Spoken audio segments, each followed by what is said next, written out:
everybody. We're going to start on chapter 67, which is the new unit. This will include vitamins. The next chapter is weight loss. The next chapter is complementary and alternative therapy. As always, ladies, starts with some background information. I do like that they point this out. I think we all know this, but it's important now to view this from the lens of being a provider, that over-the-counter medications like vitamins are widely available.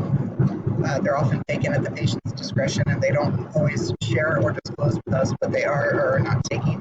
And a lot of their decisions on what to take or what not to take as a patient is influenced by TV or social media, etc. So you guys as providers are going to have an important role in educating your patients and making sure you recognize and talk about any over-the-counter medications that they take. And specifically for this chapter, we're going to talk about the different vitamins. When you say what is a vitamin, they're considered to be micronutrients used by our body to carry out our essential metabolic processes. They have the following defining characteristics of what makes a vitamin. They are organic compounds. They're required in minute amounts for growth and maintenance of health, and they do not serve as any source of energy. And that's a really important part of how they differ from our carbohydrates or fats or our proteins. They are essential for energy and to use fats, carbohydrates, and proteins, but they themselves do not provide a source of energy. They are also essential for the transformation and regulation of almost all metabolic processes. Several vitamins are inactive in their native form and have to be converted into active compounds in our body. So when we think about vitamins, we have what we call our recommended dietary allowance. You'll see the RDA. It's on the back of the labels for nutrition, and those are set by the Food and Nutrition Board of the National Academy of Sciences. The recommended daily allowance represents the average daily dietary intake sufficient to meet the nutrient requirements of nearly all healthy individuals. So they feel like they capture 97% in a particular life stage or group. So you'll see that you'll have children under the age of X, Y, or Z, or men, women, etc., which is important that we talk about that women's vitamins requirements could be different from men's. And then we have other physiologic processes or diseases that can alter our recommended amount of vitamins that we should have as intake.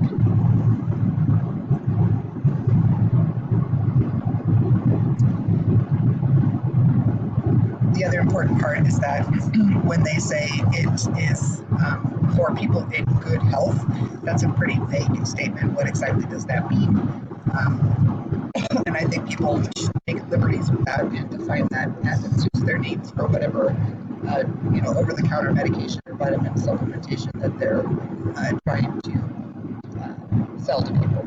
In your chapter 60 or in your table 67.1, this is a lovely table that'll tell you per age what vitamin it is, recommended dietary allowance each day. So that's something that you guys could have if you needed it for a test question, go as a reference.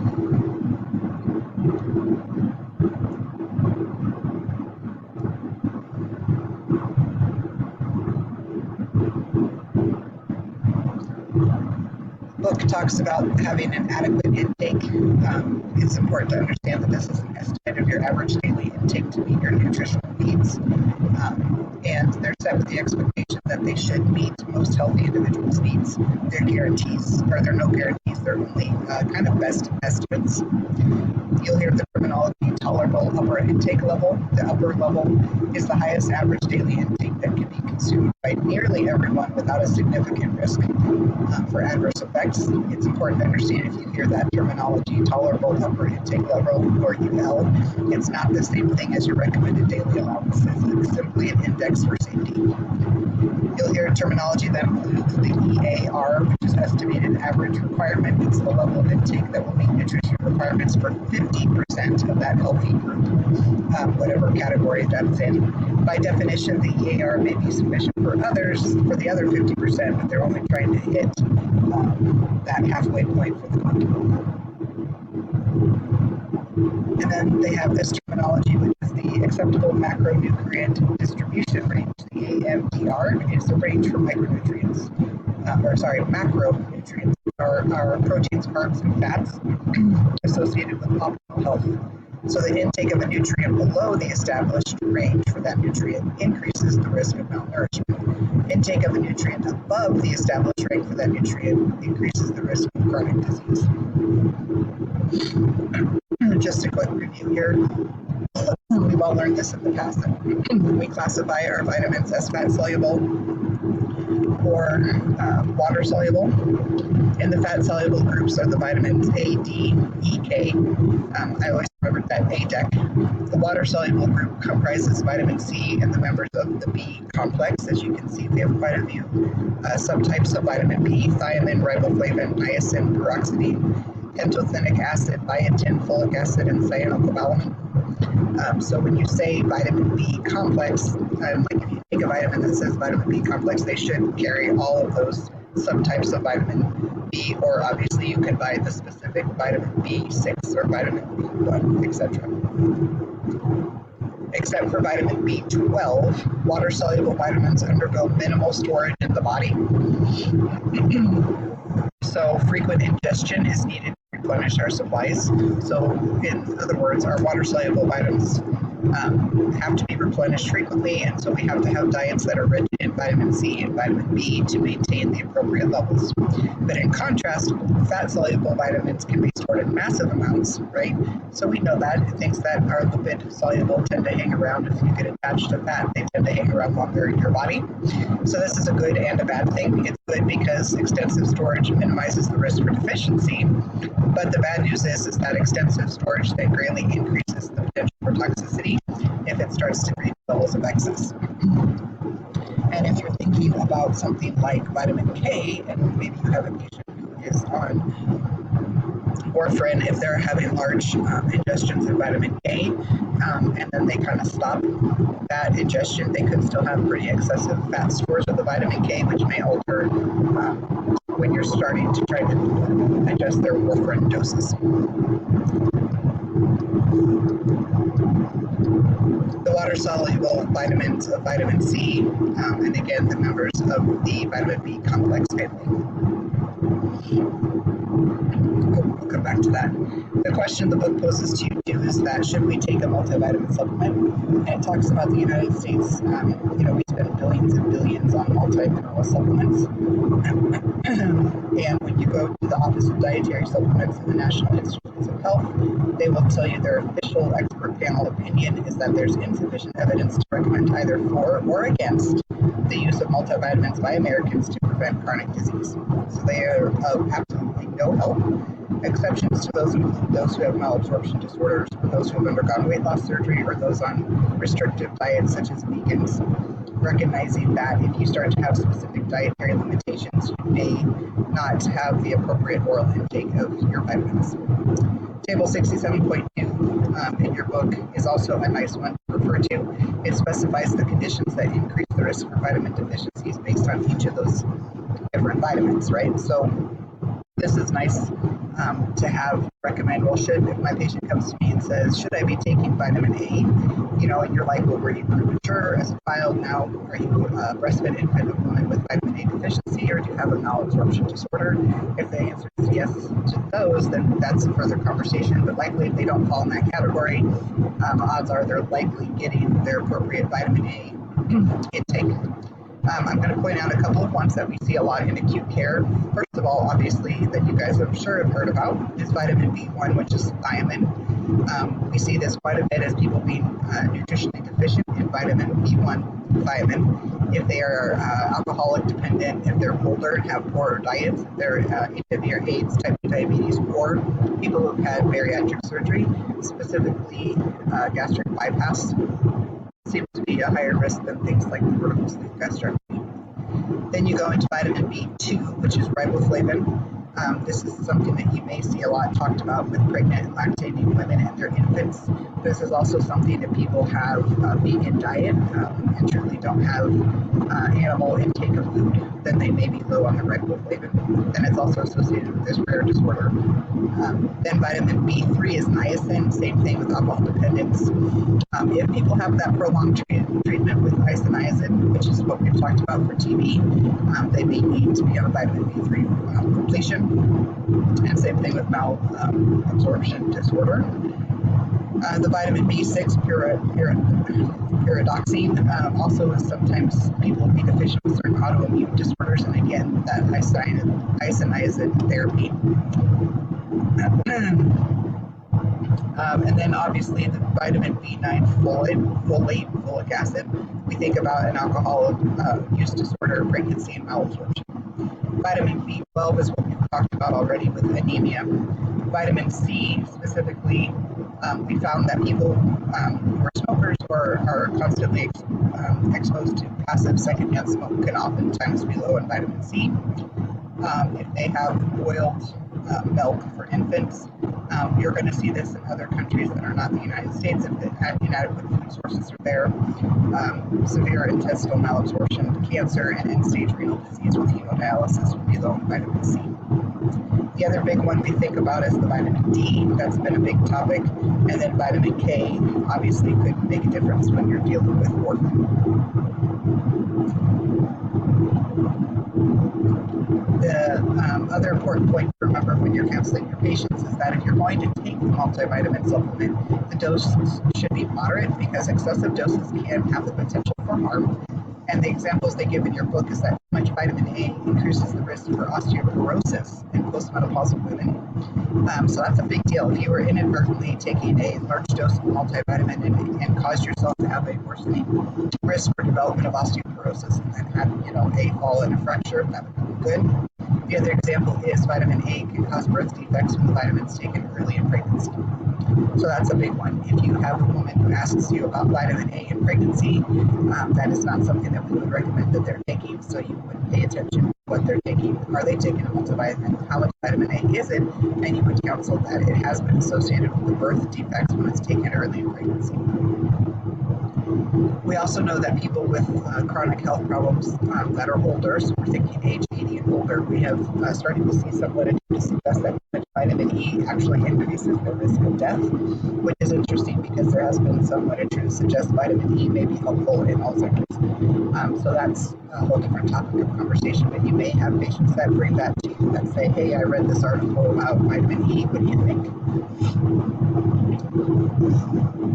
We do have solid data to support the use of 3 individual vitamins, and that's vitamin B12, folic acid, and vitamin D. These have been studied and oftentimes are prescribed as a medication. Nutrition experts recommend vitamin B12 for all people above the age of 50. They recommend folic acid for all women of childbearing age, and a vitamin D typically plus calcium for postmenopausal women or anybody with those conditions that are at risk for fractures from osteoporosis. You have your nice patient-centered care across the lifespan there, which is always a good resource as well. The next question you're going to hear from patients is, what about the protective antioxidant effects? And that's a hot topic as well. Dietary antioxidants are defined as substances present in food that can significantly decrease cellular and tissue injury caused by highly reactive forms of oxygen and nitrogen known as free radicals. These free radicals, which are normal byproducts of metabolism, readily react with other molecules, and the result is tissue injury known as oxidative stress. So antioxidants help reduce oxidative stress by neutralizing free radicals before they can cause harm. So there's been a lot of thought that if you have vitamin repletion, you could have a protective antioxidant effect. Although the high doses of the antioxidant supplements have been touted for their ability to prevent chronic diseases like cardiovascular disease and cancer, much of the information is actually carried over from really ancient assumptions that have not held up to science. So despite many theories and observational studies, more recent and rigorous trials have failed to show protection against heart disease, cancer, or any long-term illness. And so if you ever need this as a resource, if you have a patient, they can go on further in your book to explain this even further. I do like that they point out that when people have, the National Center for Alternative Medicine has studied this specifically, they found actually that there was higher doses of certain antioxidants that actually increased the risk for disease. For example, the high doses of beta carotene were associated with an increase of lung cancer in people who smoked. And then the high doses of vitamin E were associated with an increase in prostate cancer and stroke, which is often why now, above when we talked about that the vitamin E could actually cause early mortality in older adults. So pretty much we believe that we obtain our antioxidants as part of our healthy diets.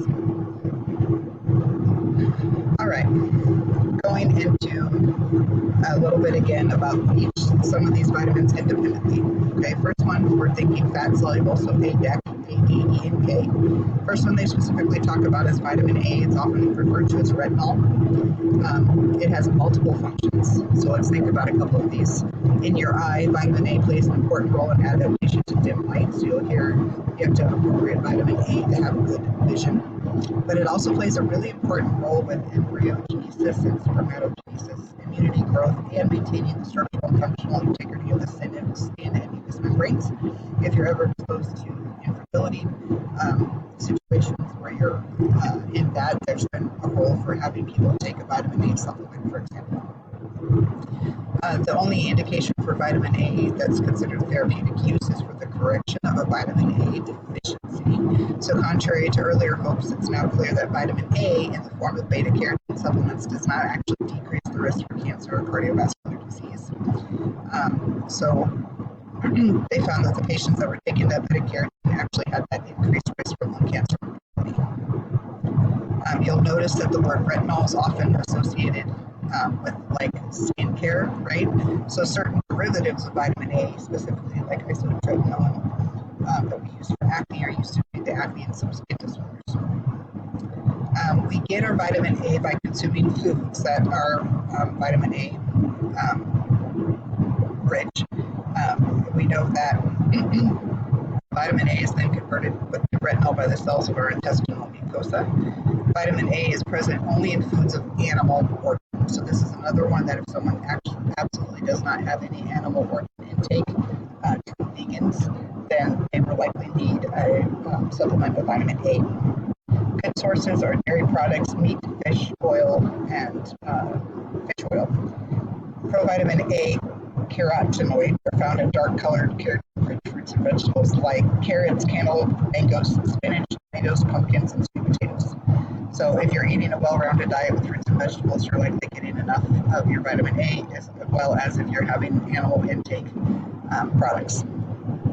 We measure these in units. So they go on to find that one retinol activity equivalent is made up of 1 microgram of retinol, 12 micrograms of beta carotene, 24 micrograms of alpha carotene, and 24 micrograms of beta cryptoxanthin. I'm not going to ask you to memorize those or understand, it's made up of X, Y, and Z. I more want you to have this understanding that maybe when you're giving an order for 400 units of vitamin A, you may be actually writing for specifics of the subderivatives to be in that compound. Dietary carotenoids are poorly absorbed and incompletely converted into retinol, so to produce the nutritional equivalent of retinol, we must ingest much higher amounts of the carotenoids. So you'll see that you'll have vitamin A measured in units as the recommended. Under normal circumstances, dietary vitamin A is readily absorbed and we store it in our liver. So as a rule, the liver reserves of vitamin A are large and will last for months if intake of retinol ceases. In the absence of vitamin A intake, though, the levels are maintained through mobilization of liver reserves. So as your liver reserves get depleted, your plasma vitamin A levels will start to decline and you're going to start then to see symptoms of the deficiency. Your table 67.3 goes through your pharmacokinetics and their metabolism, their half-life, etc. All right, so whenever you're thinking in terms of pharmacology class about the vitamins, we want to know the indication for use, which we covered, And then you would definitely want to know how patients know if they're deficient in that vitamin. So vitamin A deficiency, you may see night blindness as the first indication of deficiency because we need that for dark adaptation. So with time, vitamin A deficiency may lead to xerophthalmia, which is a dry, thickened conjunctiva, and keratomalacia, which is degeneration of the cornea with keratinization of the corneal epithelium. So when vitamin A deficiency is severe, you can actually go blind. So in addition to the effects on the eye, you can also have skin lesions or dysfunction of your mucous membranes. So oftentimes, vitamin A is mainly associated with vision, is what you start to think about, that you're going to see those visual changes, or night blindness as an early sign to be deficit. Then we worry about, well, what happens if someone takes too much vitamin A? And as we've already briefly talked about, one of the big things, especially in females, is it can cause actual birth defects, but it also could cause liver injury, right? Because we said it's stored in the liver, and bone-related disorders. So the limit, the upper limit for vitamin A is 3,000 micrograms a day. This is very interesting to me when you think about it. I don't think many people realize that vitamin A is actually really highly teratogenic. So when we're talking about the birth defects, this is well known and it will happen. Excessive intake during pregnancy can cause malformation of the fetal heart, skull, and other cranial neural structures. So pregnant women should definitely not exceed the upper limit for vitamin A and should probably not even exceed the RDA. So you don't want them taking a vitamin A supplement. Excessive doses can also cause a toxic state referred to as hypervitaminosis A. This chronic intoxication will affect multiple organs, especially the liver. Symptoms are diverse and could include vomiting, jaundice, hepatosplenomegaly, skin changes, hypomenorrhea, and elevation of intracranial pressure. Most symptoms will disappear after vitamin A withdrawal. Interestingly, as well, even though we talk about vitamin A being associated with vision, vitamin A excess can damage bones, especially in infants and young children. So vitamin A can cause a bulging of the skull at sites where the bone has not yet formed, so you would have a bulging fontanelle. In adult females, too much vitamin A can increase the risk actually for hip fractures by blocking the ability of vitamin D to enhance calcium absorption.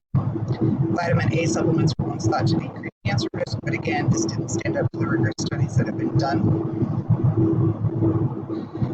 And again, it's one of those things that could actually increase the risk for cancers like lung cancer and prostate cancer.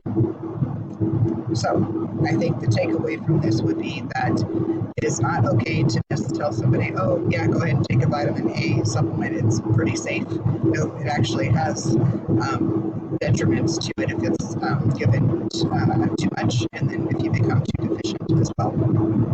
So vitamin A being a fat-soluble vitamin, a lot of things to know about it. Think eyes and deficiency, think bone problems and excess, think women have to be counseled on it because of its teratogenesis, and that it could increase risk for cancer if taken in excess.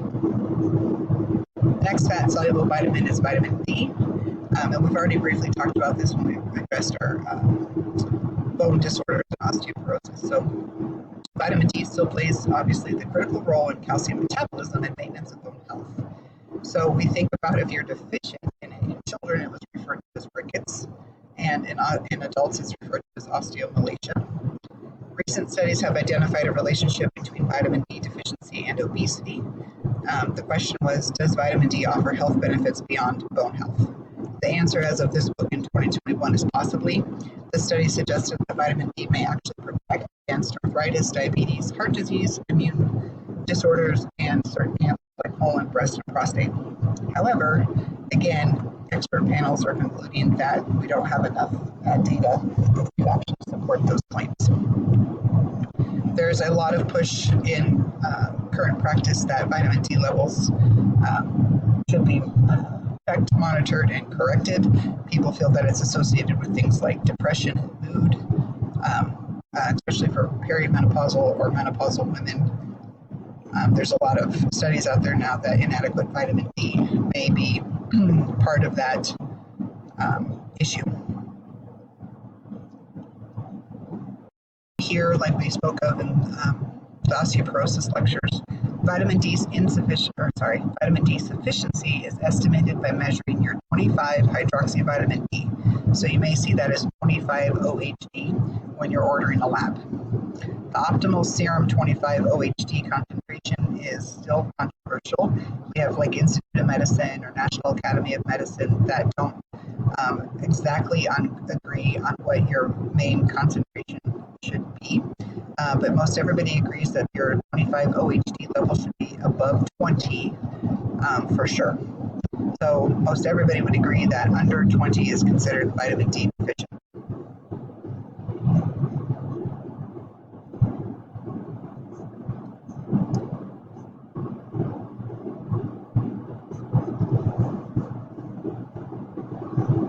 They consider the risk of vitamin D toxicity is when your 25-OHD level is greater than 100. So in theory, we want over 20. A lot of what I've seen in lab reports is like 20 to 65 is considered a normal optimal range, etc. But you can measure other parts of vitamin D, so make sure you know if you're ordering your vitamin D 25-OHD, that is what's referred to in most all guidelines.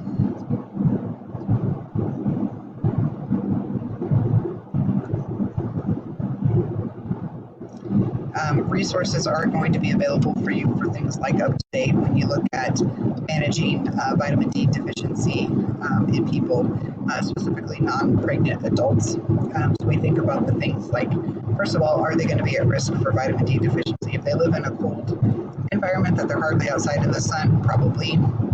If they're institutionalized in nursing homes, probably. If they already have a diagnosis of osteoporosis, we would want to know their vitamin D. If they have malabsorption, things like celiac or bariatric surgeries, or if they have certain drugs like the carbamazepine that could accelerate vitamin D metabolism. And then you'll find algorithms to teach you how to replete that. Most people wait 3 to 4 months after starting vitamin D therapy before you're going to recheck your serum levels. The fact of the matter is most healthy adults, even in America, tend to have low vitamin D. So that's lovely. But yes, it's going to be a very common question. You're going to see a lot of patients on it, and you're going to see a lot of patients asking you about it. Next one they talk about is vitamin E, which is alpha tocopherol.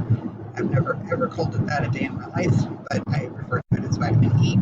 It's essential to the health of many animal species, but has no clearly established role in human nutrition and has no known role yet of its role in metabolism.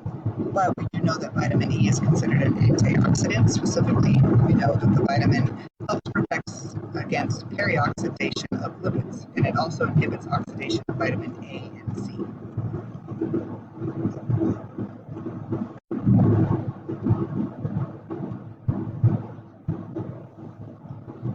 So when would we ever use it, and how do we use it? Well, we're not always really sure. In the past, we thought that maybe it helped prevent like dementia, the cardiovascular disease, or cancers. But again, the studies now just aren't holding up to that. There is evidence that 400 units combined with vitamin C, beta-carotene, zinc, and copper may delay the progression of age-related macular degeneration. But that's kind of hard to justify the benefits of it across the board for people.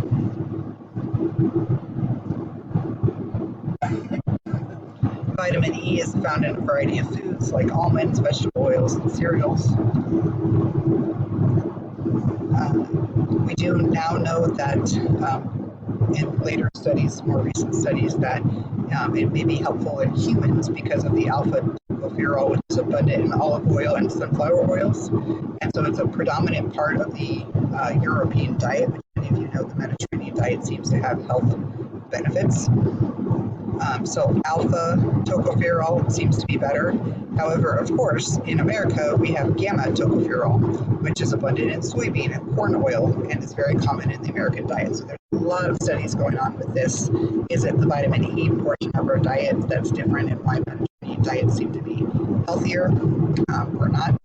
So that's something that's interesting to read about.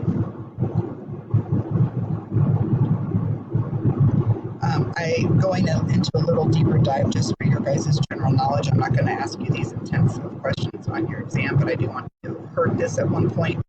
Vitamin E works as a free radical scavenger, actually. So this is from our latest data in 2024. And we think that as a radical scavenger, it's protecting polyunsaturated fatty acids, which is a major structural component of the cell membranes from peroxidation. So in the past decades, there was increasing interest in the role of free radicals and antioxidants, again, in does it affect atherosclerosis and carcinogenesis. So is it a carcinogen or helping decrease carcinogens and decrease heart disease? Deficiency of the vitamin E has actually been connected to cardiovascular events. And they think that the low-density lipoproteins, or LDL, plays a central role in these hypotheses. The theory they're working on as of 2024 is that when LDL is exposed to oxidative stress, it undergoes a cascade of changes affecting the vascular endothelium, thereby facilitating atherogenesis, right? So that's bad. When the LDL is exposed to the oxidation and the changes then negatively affect the vascular endothelium and make it more prime ground to form a atherosclerotic plaque, right? So the theory is referred to as the oxidative modification hypothesis. And the theory then is that in clinical trials, what they've started to theorize is that to determine the role of antioxidants such as vitamin E in the prevention and treatment of heart disease, they're doing some trials now with vitamin E supplementations. But again, the data has not been fully gathered on this yet, but you may still hear this in practice that you may have people with vitamin E and heart disease. The bad part, remember we said, is that in America, our diet tends to be the gamma tocopherol, the vitamin E, the bad kind. And what they worry about is the studies are starting to show, the worry is that they promote eosinophilic lung inflammation and airway hyperreactiveness. So although it may oppose some things, the overall worry is that it actually causes more harm than good when we have these high doses of vitamin E.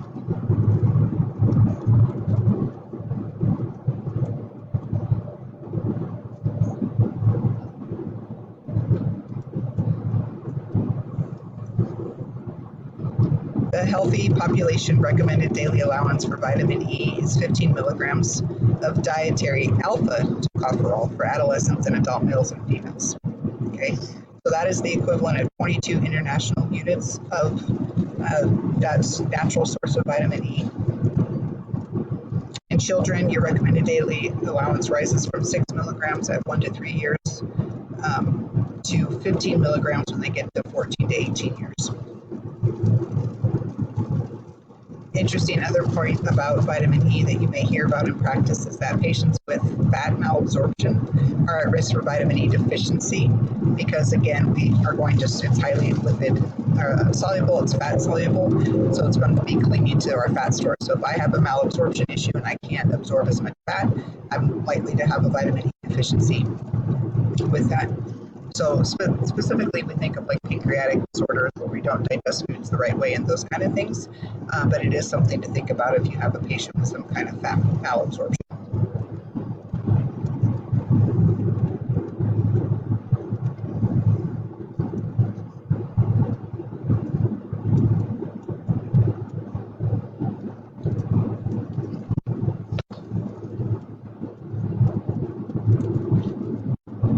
Deficiency in the United States for vitamin E is pretty rare, and again, it's usually with that fat malabsorption. The problem as well is that, remember we said people were taking it thinking it might help with like dementia, but it actually led to an increase in all-cause mortality in people over the age of 80. So high-dose vitamin E appears to increase the risk for hemorrhagic stroke because it inhibits platelet aggregation. So according to some of the reports, for every 10,000 people taking more than the 200 units of vitamin E daily for a year, there would be 8 more additional cases of hemorrhagic stroke. So that is not negligible when you're talking about risk. Some studies have demonstrated the relationship between high doses of vitamin E, 400 units daily, and then again, increased risk for those cancers and poor outcomes overall. High doses of vitamin E, especially when taken in combination with vitamin C, can blunt the beneficial effects of exercise on insulin sensitivity as well. So there's some research going on into that as well. All right, next is our vitamin K. And like I said, we all know vitamin K a lot because it's such a big deal in our clotting cascade and in our ability to manage warfarin for patients. So vitamin K is a fat-soluble, lipid-soluble vitamin, and it has two major applications. One, it's the correction or prevention of hypoprothrombainemia, so low prothrombin, and prevention or correction of bleeding caused by vitamin K deficiency. And we can also use it as a control of hemorrhage by warfarin, so it's considered the antidote, if you will, to warfarin toxicity. Vitamin K deficiency can result from impaired absorption and insufficient synthesis of vitamin K by our intestinal flora. Rarely, though, is anybody going to get a deficiency straight from their diet. For children and adults, the typical range of the dose for correction of a deficiency is between 5 and 15 milligrams a day. Infants are born actually with vitamin K deficiency. So to prevent hemorrhagic diseases in neonates, it's recommended that all newborns be given an injection of phytonadione. I cannot say this word either. Phytonadione. And they get their vitamin K shot after birth. Vitamin K reverses our low prothrombin times and bleeding caused by excessive warfarin usage. And so bleeding can typically be controlled within 12 to 24 hours of vitamin K administration, but it can take 24 to 48 hours of oral administration of the vitamin K. So again, they have some specifics regarding vitamin K. It actually comes naturally in two forms. Vitamin K1 is the phytonadione, and the vitamin K2 is an option as well. So it's the vitamin K1 that's present in a wide variety of foods, and vitamin K2 is synthesized by the normal flora of the gut. We also actually have vitamin K3 and vitamin K4, and those are produced synthetically in what we create in the lab. So for most individuals, vitamin K requirements are readily met through our dietary sources and our ability to synthesize our vitamin K by our normal intestinal bacteria. And that is why vitamin K is automatically low in newborns, because the bacterial colonization of the gut is not complete until several days after birth. So if someone is deficient in vitamin K, it makes sense that one of the problems with that is bleeding tendencies. So if you are severely deficient in vitamin K, or like the newborn that doesn't have it at all, then spontaneous hemorrhage occur. An important cause of the deficiency is going to be reduced absorption. Some of those malabsorption diseases, like sputum and celiac or cystic fibrosis of the pancreas, can be reasons why you may be deficient as well. And then disruption of your intestinal flora may result in the deficiency because you've eliminated the vitamin K synthesizing bacteria. And so that also has been associated with like the secondary effect of antibiotics. So that's something to take into consideration of potential reason that you may see abnormal INRs even with any antibiotic usage. Vitamin K toxicity can cause hyperbilirubinemia, hemolytic anemia, and jaundice in the newborn, and the risk is higher with some of those synthetic derivatives of the vitamin K, so those are no longer recommended. The oral form of vitamin K1 is not toxic in adults. It's also important to remember that when we give IV vitamin K1, the phytonadione, it can cause the serious reactions like shock and respiratory arrest or cardiac arrest. So it looks like it could resemble anaphylaxis or hypersensitivity reactions, and there has been death to occur.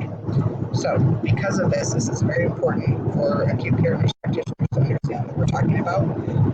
The IV vitamin K should only be administered IV if there's no other routes feasible, and then only if the potential benefits clearly outweigh the risks. And the reason for that, again, is that given IV, it can cause like an anaphylactic or a hypersensitive reaction and possibly death. This is interesting because current guidelines across the country don't always practice this way. You will see IV vitamin K given because we just also talked about that IV is going to have a faster reversal effect than oral. So there's those times, like in a traumatic situation, if someone's anticoagulated on warfarin and they have a life-threatening bleed, we will still choose to give it IV because we can't wait the 48 hours for the oral dosing to work. But even if they are really high on their INR, so let's say they developed, they all of a sudden developed a spontaneous hematoma in their abdomen and they come in and their INR is 14 and everybody's like, oh my gosh, and you get really panicked.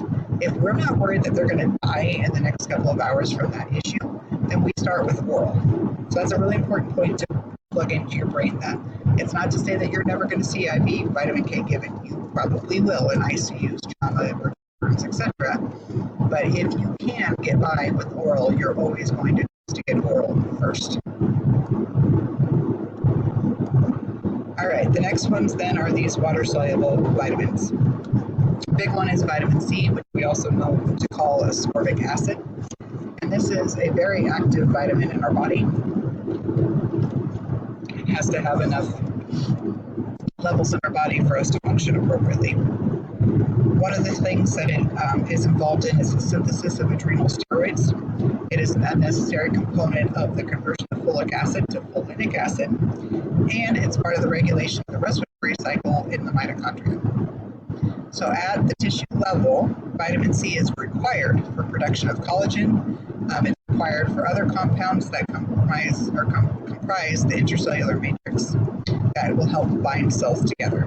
Vitamin C also is needed to facilitate absorption of our dietary iron. So it's a very important player in a lot of biochemical reactions within our body. And so having adequate vitamin C is quite important. The only established, quote unquote, indication for vitamin C right now, per the guidelines, is prevention and treatment of scurvy. Right? So you think about your history lessons, people would get on the ships and come from Europe to America, for example, and they wouldn't have any fresh fruit for 6 months at sea or something, and they would come and they'd have scurvy because they became so deficient in their vitamin C. If someone actually has severe acute vitamin C deficiency, we do have parenteral administration that we can give. But right now, we do know that even though the only established guideline is to prevent and treat scurvy, we know we use vitamin C in a wide variety of things. The hard part is that as of the time of this book, we're not sure that we had very rigorous studies to support that. So again, our book is based in 2021.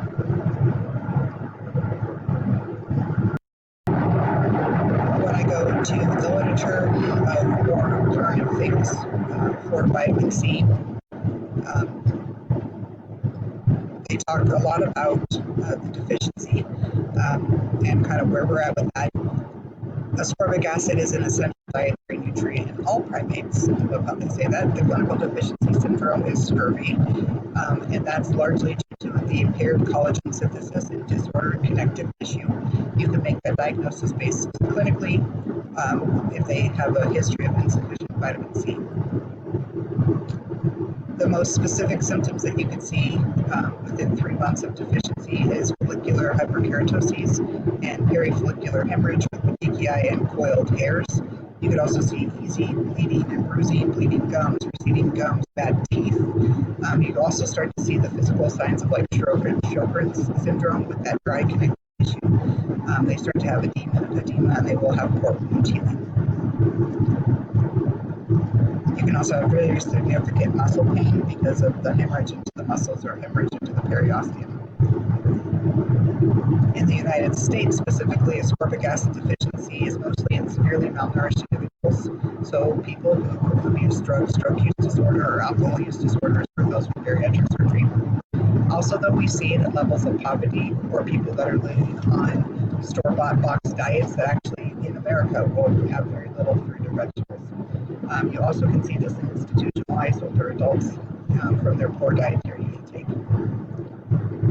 Scurvy has also been described in children with autism because they will sometimes habitually eat highly selective foods that would be devoid of fruits and vegetables.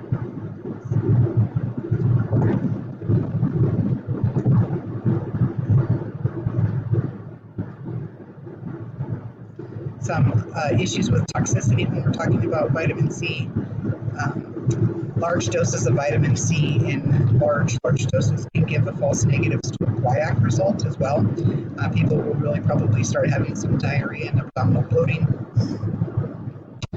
The other issue is that we're starting to see some of the studies to suggest that vitamin C excessive intake will start to see an increase in the oxalate kidney stones, especially in men. So the current standing right now is that they do not support supplementation of vitamin C in men, specifically for another reason. There's also some rare things in the literature that talk about possible fatal cardiac arrhythmias in patients with iron overload, and they think that also is possibly because of the association with the excessive vitamin C that you would have in addition to that. So in the United States, the recommended daily allowance of vitamin C can be anywhere from 50 to 45 in children and up to 75 for most females and 90 for most males. And pregnant and lactating females should have up to 120 milligrams a day. There's also some studies now specifically in smokers, and they're been known, as we already said, to have lower levels of vitamin C. And so the risk then is they think that may have some role in also why they're at risk for lung cancer. So there's a lot of data out there and a lot of things that you'll probably see across the next 20 years of your career that may evolve from the discussions of vitamins and as we learn more about them. Vitamin B3, the niacin, is nicotinic acid, and we've talked about that before in some of our other lectures. And so it's a vitamin, but it also can be used as a medicine. And in a medicine role, niacin is used to reduce our cholesterol, but again, it's associated with the facial flushing, so it's not used first line. The doses that are required to use it as a medicine are much higher than those that are used to correct or prevent nutritional deficiencies. The interesting thing about niacin, before it can exert its physiological effects, it must first be converted into the nicotinamide adenine dinucleotide, which is the NAD, or the NADP, which includes the dinucleotide phosphate. So NAD and NADP together then act as coenzymes in oxidation reduction reactions that are essential for our cellular respiration. So we know that we've talked about nicotinic acid before and its role in the cellular level. In its capacity as a vitamin, though, nicotinic acid is indicated only for the prevention of niacin deficiency. Nicotinic acid is present in many foods of plant and animal origin, especially like liver, poultry, fish, potatoes, peanuts, cereal bran, and cereal germ. In humans, the amino acid tryptophan can be converted to nicotinic acid, so proteins can be a good source of the vitamin. So vitamins B3, niacin can be found in meat proteins. It takes about 60 milligrams of tryptophan to produce 1 milligram of nicotinic acid. So if you have true niacin deficiency, it's a disease called pellagra. It's a term that is the condensation or taking the two words for pelle agra, which means rough skin. So as the name will tell us, it's a prominent symptom of pellagra is dermatitis, and that will you'll see scaling and cracking of the skin in areas exposed to the sun or the GI tract. It also can have an effect on your nervous system, causing irritability, memory loss, anxiety, and nicotinic acid has very low toxicity, and small doses don't really have many adverse effects. So when taken in super large doses like we use as a medicine, it will cause that vasodilation, which causes that flushing, dizziness, and nausea.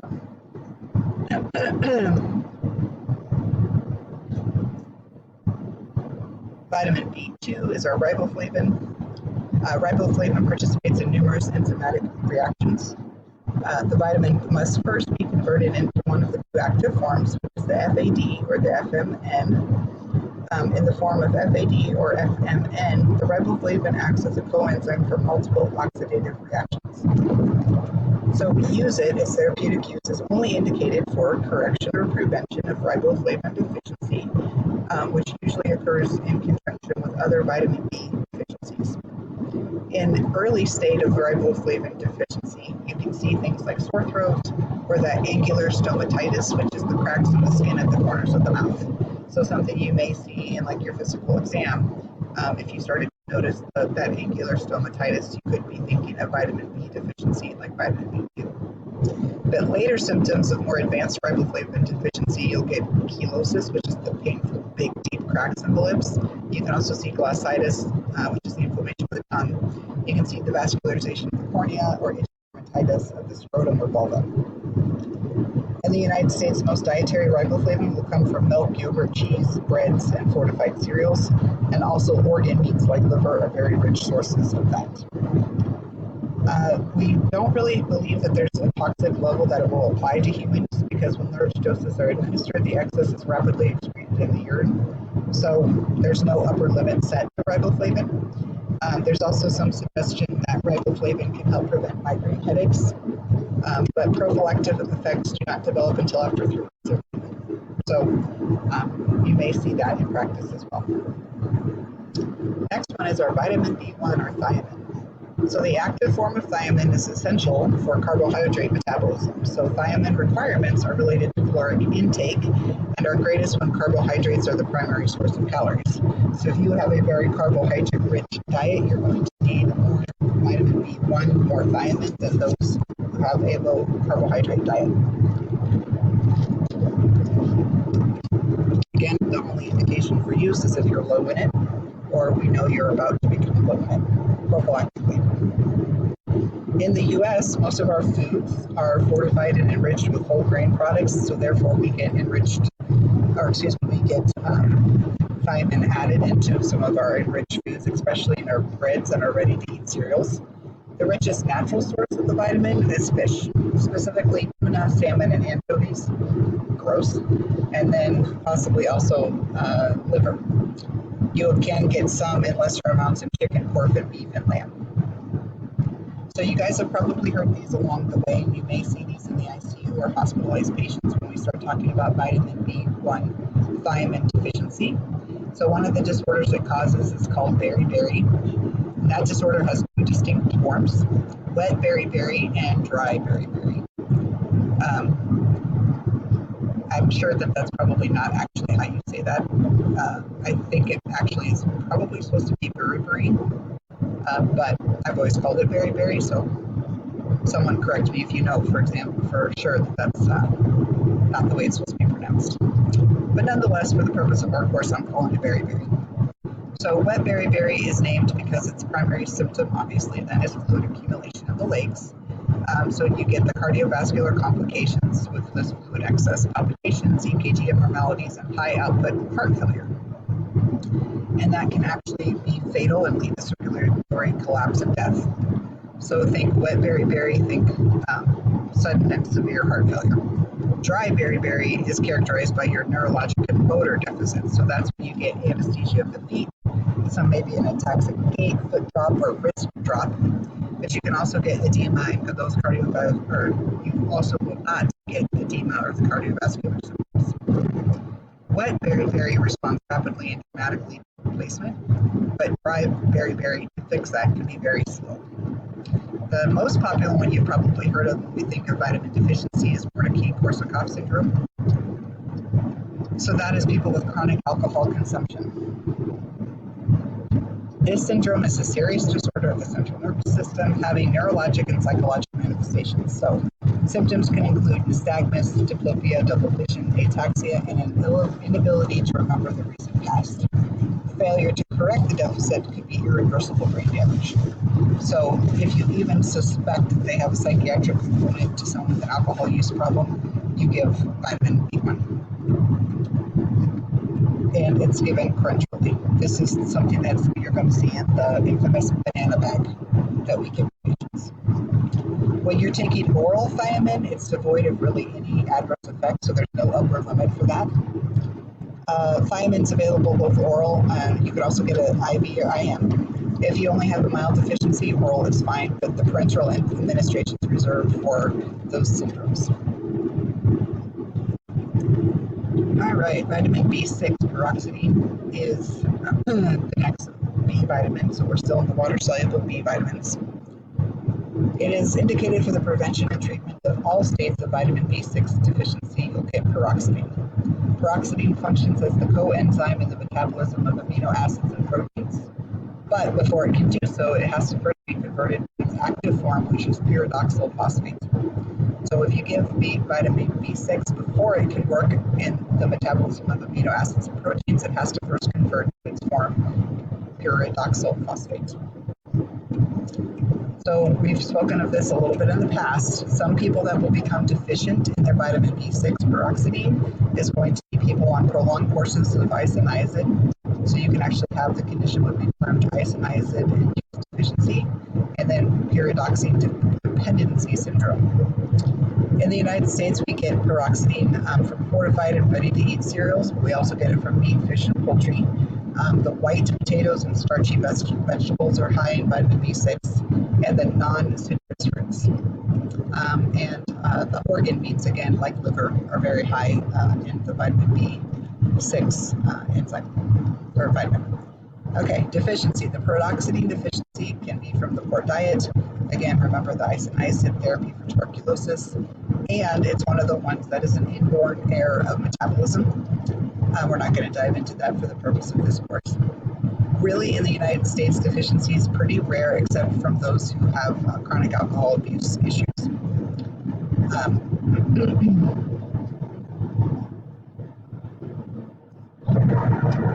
At low doses, paroxetine really doesn't have adverse effects, but if extremely large doses are taken, you can have neurologic injury. That can include ataxia, numbness of the feet and hands. So the upper limit for that vitamin is going to be 100 milligrams per day. I don't expect you to remember that specifically, other than remembering that there is such a thing as too much vitamin B6. Other very important thing to consider, and we've already spoken about this, I believe, at the time of this lecture also, is that vitamin B6 interferes with levodopa, which is one of the mainstay drugs of choice for Parkinson's disease. So if you have someone who's on levodopa or Sinemet, they should not take a vitamin B6 supplement. All right, then the other big one, vitamin B12, cyanocobalamin. Vitamin B12 has several forms. We have our endogenous B12, which is cobalamin, and vitamin B12 supplements are cyanocobalamin. Actions of vitamin B12. It's critical for carbohydrate and fat metabolism. It's also involved in protein synthesis and is a factor in the synthesis of DNA, and we know from previous lectures it's a critical component of the formation of red blood cells and white blood cells. Vitamin B6 is indicated for treatment of deficiency from all causes or used for prevention of deficiency in pregnancy, hemorrhage, or liver disease. The greatest source actually of vitamin B12 are clams and liver. Gross. Other sources, though, are meat, fish, poultry, eggs, milk, and other animal products. It's also included in the fortified food processed cereal.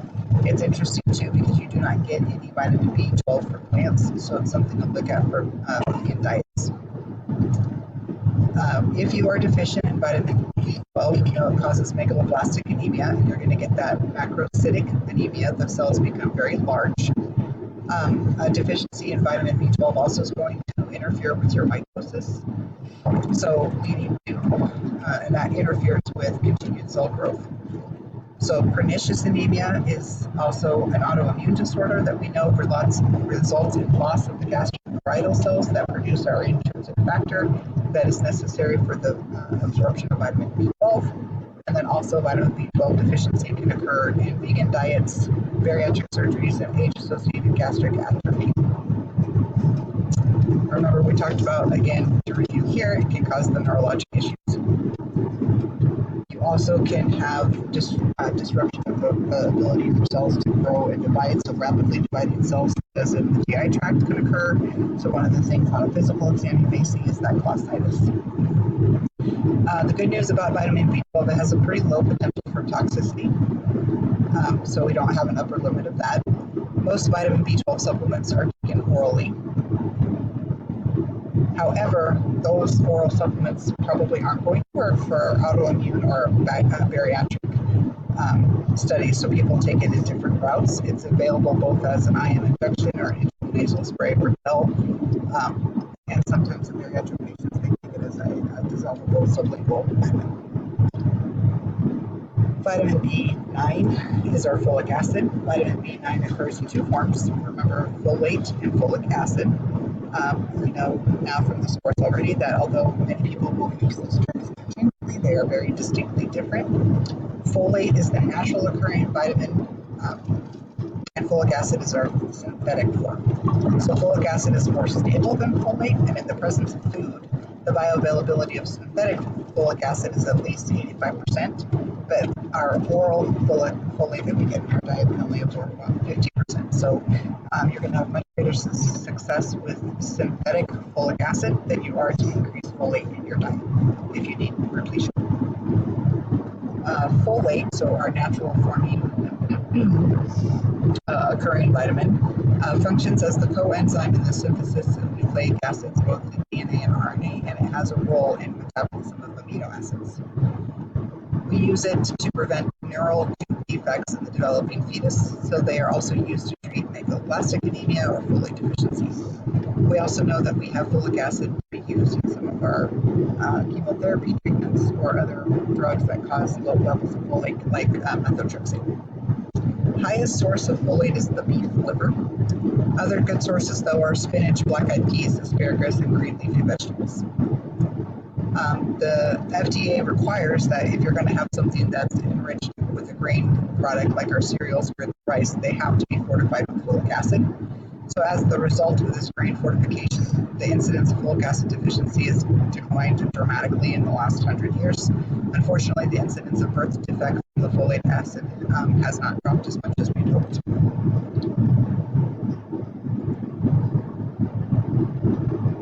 Big thing to remember about vitamin B12 and the purpose of this chapter when we're looking at it as a vitamin. Deficiency of folic acid during pregnancy can impair development of the central nervous system, resulting in neural tube defects for things like anencephaly or spina bifida. Anencephaly is that failure of a brain to develop, and that is fatal. And spina bifida is the condition characterized by defective development of the bony encasement of the spinal cord that can result in different levels of the spinal cord and result in nerve damage, paralysis, or other complications. The hard part about this is the vulnerability, or when the neural defects are going to occur, is days 21 through days 28 after conception. So many women sometimes don't even know that they're pregnant. As a result, then it's hard to sometimes prevent the neural defects. It's essential that adequate levels of folic acid be present when pregnancy begins. I think before I said vitamin B12. Sorry, I'm talking about folic acid. Women cannot wait until pregnancy is confirmed before establishing the minimal amounts of folic acid or folate. All women who are capable of becoming pregnant should consume 400 to 800 milligrams of supplemental folic acid each day, in addition to the folate they get from food. So that is our new and still is our current recommendation. If you are a woman of childbearing age and think you're ever going to get pregnant, you should be on a folic acid supplement of 400 to 800 in addition to your healthy diet. So even if you're a fitness expert and eating the world's best, most healthiest diet, you still should take your folic acid.